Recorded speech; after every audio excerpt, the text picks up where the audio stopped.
Le dossier Lamine Yamal continue de susciter des débats, notamment après les révélations des anciens dirigeants de la Fédération espagnole de football, FEF, sur les coulisses du choix du prodige du FC Barcelone. Né d'un père marocain et d'une mère équato-guinéenne, Yamal était courtisé par le Maroc, qui rêvait de l'associer à Brahim Diaz pour bâtir une attaque d'avenir.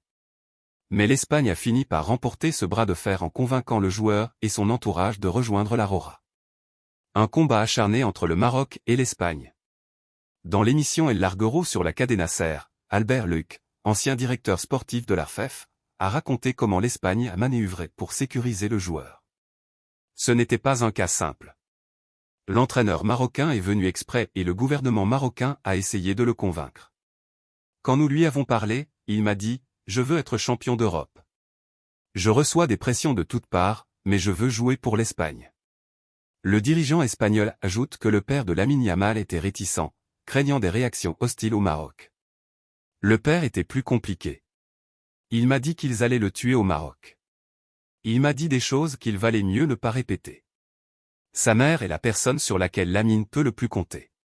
Elle m'a demandé si je voulais qu'il joue pour l'Espagne, et je lui ai menti. Je lui ai dit que c'était parce qu'il était très préparé et non pas pour empêcher qu'il choisisse le Maroc. Une stratégie bien rodée pour séduire le joueur et sa famille.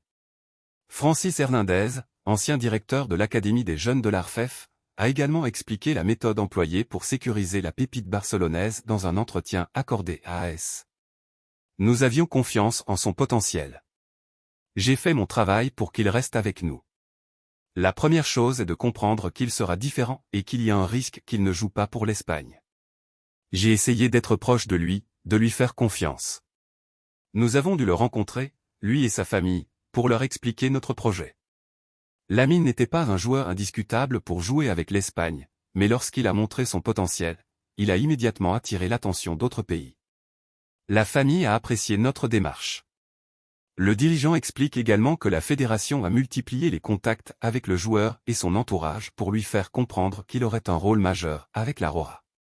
Mon voyage à Barcelone était lié à la peur de le perdre et à l'idée de bien faire notre travail. Il a accepté parce qu'il sait que c'est ce qu'il y a de mieux pour lui. Il vit en Espagne, joue dans un club espagnol, et je devais lui transmettre l'objectif sportif que nous avions pour lui. Après Yamal, l'Espagne vise Hassan Diao. Après avoir remporté le duel pour Lamine Yamal, la fédération espagnole tente d'attirer Hassan Diao, un autre talent binational, que le Sénégal cherche à enrôler. Cesc Fabregas, son entraîneur à Com, a récemment confirmé que le joueur n'avait pas encore pris de décision définitive. L'avenir des binationaux en question. Le cas de Lamine Yamal soulève une question essentielle. Comment les sélections africaines peuvent-elles sécuriser leur talent face aux fédérations européennes qui ont plus de moyens et de visibilité? Le Sénégal, le Maroc et d'autres nations du continent devront affiner leur stratégie pour éviter que leurs jeunes talents optent pour l'Europe. Qu'en pensez-vous? Lamine Yamal a-t-il fait le bon choix? L'Afrique doit-elle revoir son approche pour convaincre ces jeunes pépites?